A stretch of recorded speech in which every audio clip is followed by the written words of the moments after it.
Riya and Dev Kapoor didn't just get married. They orchestrated a $50 million illusion that dazzled Australia's elite and ended in blood on silk sheets. They showed up in Sydney like royalty. Riya and Dev Kapoor, young, rich, and freshly married, were the kind of couple that made headlines. She was a fashion influencer with a diamond-studded Instagram feed.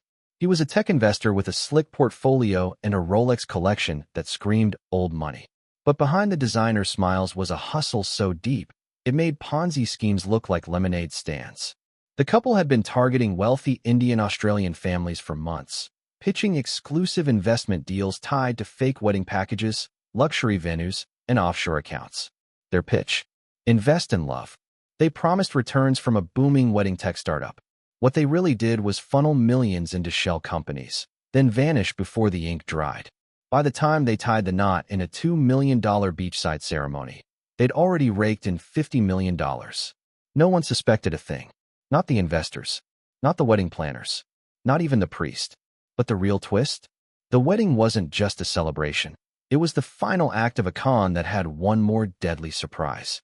The wedding night was supposed to be champagne and silk sheets. Instead, it turned into a crime scene.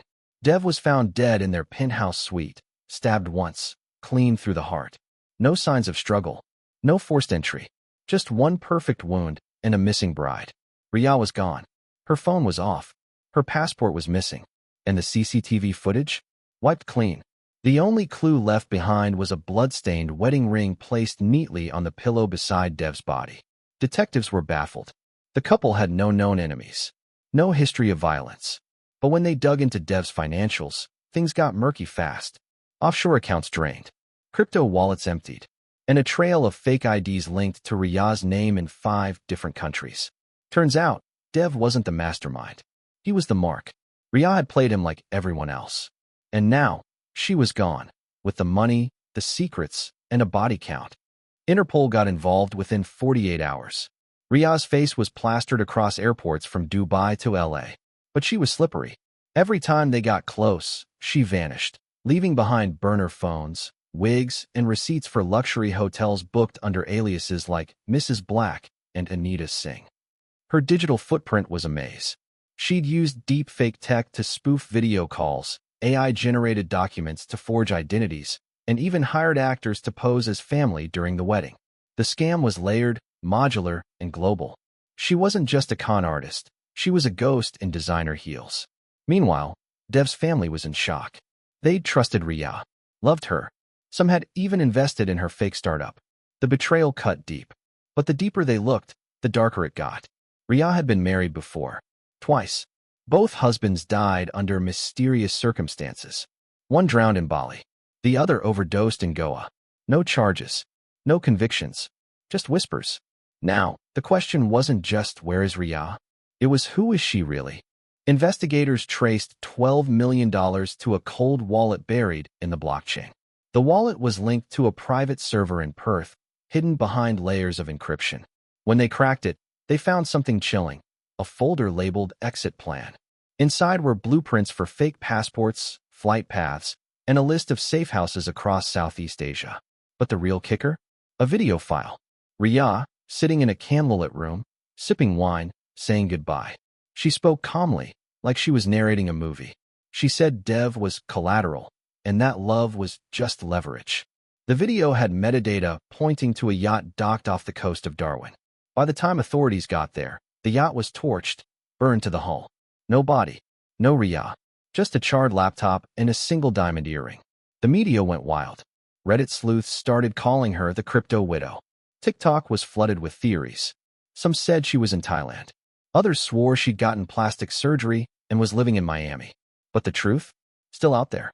Back in India, Riya's family denied everything. Said she was framed. Claimed Dev had enemies in the tech world. But leaked emails told a different story. Her cousin had helped set up shell companies. Her uncle wired funds to offshore accounts. It wasn't just Riya. It was a family affair.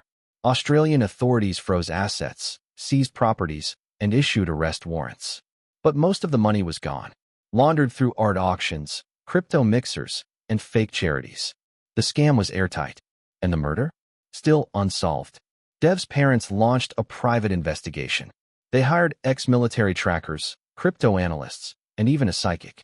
One tip led them to a luxury spa in Bali, another to a villa in Morocco, but every lead ended in smoke. The deeper they dug, the more they realized Riya had planned this for years.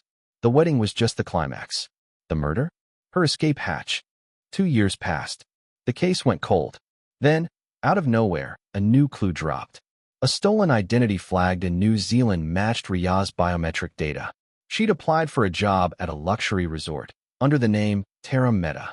The employer ran a background check. Boom. Match. Interpol swooped in. But by the time they arrived, she was gone. Again. Left behind was a locker filled with wigs, burner phones, and a notebook. Inside were sketches of wedding venues, notes on investor psychology, and a list titled Next Targets. She was planning another scam. Bigger, bolder. This time, targeting elite expats in Dubai. The notebook had dates, names, and even fake wedding invites. It was like a playbook for emotional manipulation. Authorities realized something terrifying. Riya wasn't just a fugitive. She was evolving, learning, scaling, and unless they caught her, she'd do it again. Then came the twist no one saw coming. A whistleblower from a luxury matchmaking firm in Singapore leaked internal emails. Riya had signed up under a new alias, posing as a billionaire widow looking for love. Her profile? Flawless. Her story? Tragic. Her goal? Unknown. But one email stood out. She'd contacted a man named Rajiv Malhotra, a wealthy hotelier with ties to the same investors she'd scammed years ago. The email was romantic, calculated, and eerily familiar.